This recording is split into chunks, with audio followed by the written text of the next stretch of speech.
Hello there. Alright guys, big leaks regarding Kong's role in Godzilla x Kong 3 have hit the web, and we have a little bit more information about how Kong will be featured in this next MonsterVerse movie. And I think it's going to be to the dismay of a lot of fans. I think it's going to be a controversial move, and we're going to discuss it in this video and break down more plot information that we have about Godzilla x Kong 3 coming from very reliable sources over on X. So we're going to get into it all in this video. If you guys enjoy my MonsterVerse content, consider subscribing, and let's do it.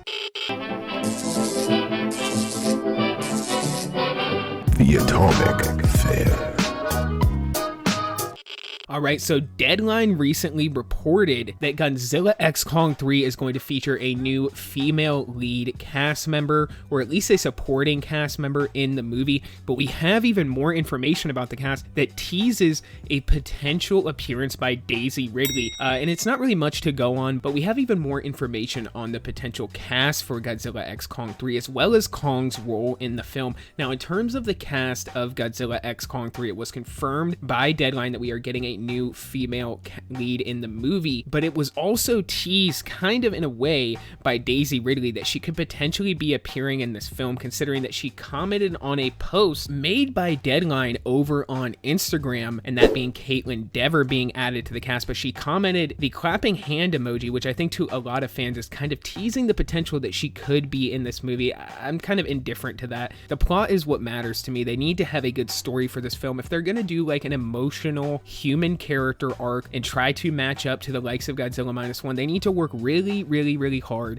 at telling a good emotional story, because Godzilla -1 came out of nowhere. I didn't really expect to care about the human story half as much as I did. I mean, to be honest with you, I'll be 100% honest, there was part of me going into Godzilla -1 that was dreading watching the movie just a little, because I felt that it could have been like Godzilla 2014, where we didn't really get a lot of Godzilla and we got a lot of iffy human character story arcs in the film, but that was not what Godzilla -1 was like. And if Legendary is going to try to pivot and copy what Toho is doing with their Godzilla franchise, then I think they need to have a really well written story. But we also have teases coming from Kaiju news outlet over on Instagram about Kong's role in this next movie, and that is that Kong is going to have a larger role in this next film, not larger than Godzilla x Kong, but maybe on par with it, and that this is in fact going to be another Godzilla Kong team up movie, which just makes sense. Legendary is trying to follow the money, and I think Godzilla x Kong: The New Empire was the highest grossing MonsterVerse film. So this is all kind of on par for the suits and the corporations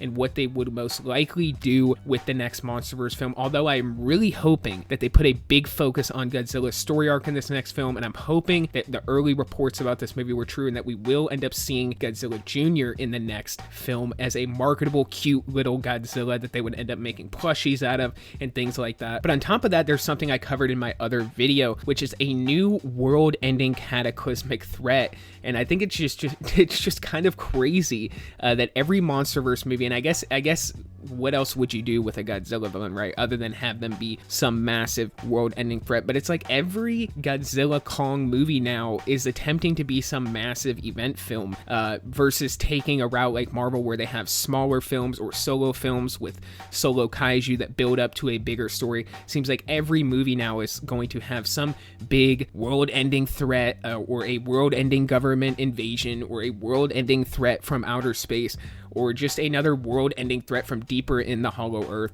If that is the route they continue to go with these MonsterVerse movies, I think it'll get to the point where Godzilla and Kong, Godzilla specifically, is going to be so, powerful that it's ridiculous. They'll have to go from world-ending threats to universe-ending threats to multiverse-ending threats, and then we might get a Godzilla No Way Home where we get all of the Godzillas teaming up against one massive threat, all the variations of Godzilla and Kong in 2035 or something. Just, it's going to get to a point of ridiculousness, and I do think that they do need to tone it down and have a little bit more of a smaller structured story. Maybe just explore Godzilla's character arc on an individual level, give a good villain that rivals Godzilla and maybe even potentially kills him. They don't have to destroy the entire planet. But anyways, I'm ranting and raving. Let me know what you guys think about all this stuff. Comment down below what you think about these latest updates for the next MonsterVerse film. It seems like Kong is going to have a much larger role. Once again, it seems like Daisy Ridley could be coming to the next MonsterVerse movie. It seems like it's going to be another movie led by women with Caitlin Dever, potentially Daisy Ridley leading the cast in this movie, but I guess it's been that way say for the last few movies. I can assume that Jaya is going to return. Probably Dr. Eileen Andrews' character is going to return. But anyways, comment down below what you think about all this stuff. For this video, guys, that is all I got. So until the next one, be safe and stay well.